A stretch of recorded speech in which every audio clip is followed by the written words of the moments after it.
I was wondering if the governor, if you have any message or guidance for those workers in retail or construction, even office workers who are unable to follow the directives to stay at home because their place of employment is still open and their employer expects them to show up. Thank you, Andrew. We've continually pushed to make sure that stores do their best to protect workers. Reportedly, Menards has not done a particularly good job here. There have been crowds assembled at checkout lines and other things. Lowe's, on the other hand, has taken some precautions.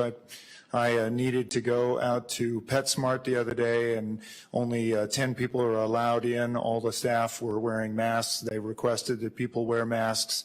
Albertsons and King Soopers down here are now delivering groceries to your car. I think we are adapting. I would continually encourage.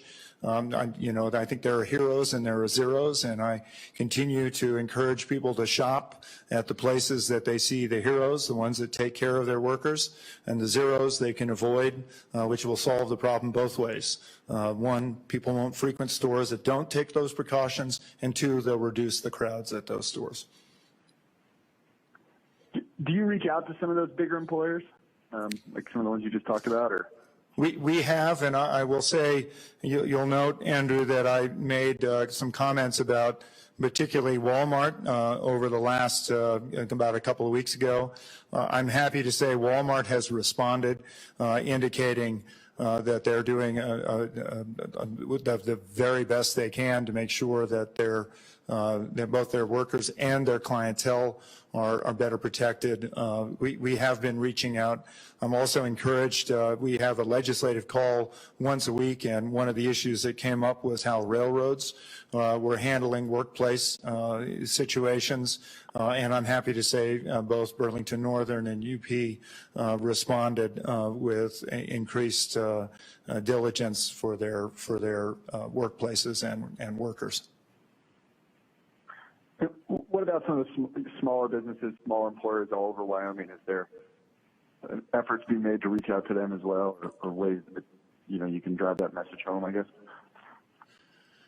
Andrew, for some reason you're breaking up, but you're talking about smaller employers, and I would say that some of our smaller employers, and maybe Josh can speak to this, have really taken this opportunity to address perhaps what might, for at least in a somewhat extended period, even if we are able to come out of this, still may want to maintain some social distancing in our workspace.